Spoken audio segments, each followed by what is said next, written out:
Realize your dignity. Sadari kemuliaan kita.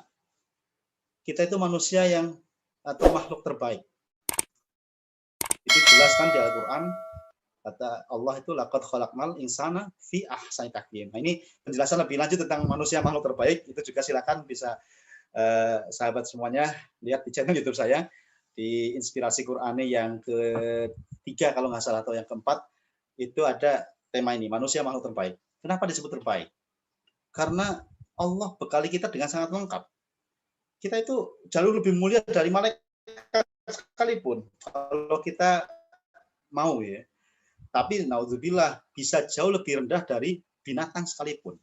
Contohnya begini, ini keterangan dari seorang ulama namanya Husain Al-Zahiri ya. Ada sebuah buku judulnya Awamilus Saitarah al-Ghara'is fi Hayatil Insan. Itu menjelaskan bahwa manusia itu adalah makhluk dengan dua dimensi. Yang pertama dimensi malakuti, dimensi kemalaikatan. Dimensi kemalaikatan ini isinya hal-hal yang positif semua. Tentang ketaatan, tentang kebaikan, semuanya. Karena malaikat kan layak sunallah ma'amarahum wa yaf'aluna ma yu'marun. Malaikat itu tidak pernah maksiat pada Allah, tapi selalu menjalankan perintahnya. Nah, manusia dengan malaikat itu perbedaannya di mana? Manusia itu dibekali akal sekaligus nafsu. Sementara malaikat hanya dibekali akal dan tidak dibekali nafsu. Kalau kita bisa memanage akal dan nafsu kita, sehingga nafsu ada di bawah naungan akal, juga hati, kita posisinya jauh lebih tinggi dari malaikat sekalipun. Selanjutnya, dimensi hayawani, dimensi kebinatangan. Binatang itu hanya diberi nafsu dan tidak diberi akal. Maka Anda bisa lihat, sembarangan aja tuh, ayam di luar ya, jago itu nyari betinanya itu di mana dari sembarang tempat.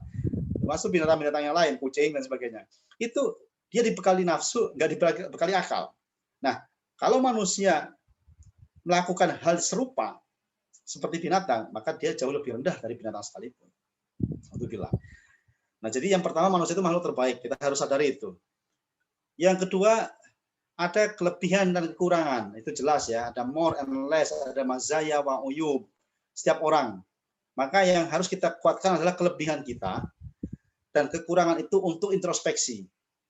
Jadi saya pernah baca sebuah buku motivasi. Kalau kita ingin tampil the best, maka kita jangan kemudian meningkatkan, menutupi kekurangan itu agar kita menjadi baik, tapi kita gali kelebihan kita. Karena kalau kita sudah punya potensi, punya kelebihan, misalnya apa? Anda punya kelebihan di bidang IT. Kuatkan itu, mantapkan terus sampai betul-betul expert, sampai ahli. Jangan kemudian menambah kekurangan itu sehingga terlalu berat untuk mengejar yang sudah ahli. Anda punya keahlian menulis, sudah kuatkan keahlian itu. Kalau bermusik misalnya, metik gitar juga asal-asalan, udah nggak usah capek-capek khusus untuk les gitar dan sebagainya. Gali kelebihan yang saat ini sudah punya, Anda miliki itu. Terlalu berat ngejarnya. Nanti kalau Anda mau ngejar seperti Alibata itu kan yang di channel YouTube yang populer itu, silakan nanti dilihat itu Alibata yang finger style itu kan luar biasa. Nah, kalau kita nggak sekelas itu udahlah, kita kelebihannya di mana? Oh, kelebihannya di dunia IT, dunia menulis, apa saja misalnya. Nah, itu kuatkan sampai betul-betul expert. Dan untuk menjadi ahli, the best, itu sebetulnya tidak harus melebihi porsi latihannya itu di atas yang rata-rata yang lebih berat lagi. Sebetulnya tidak sebenarnya, hanya lebih sedikit saja. Perhatikan pelari tercepat misalnya di dunia, itu jarak antara juara 1 dan juara 2 itu hanya sekian detik kan. Artinya kita butuh hanya segitu.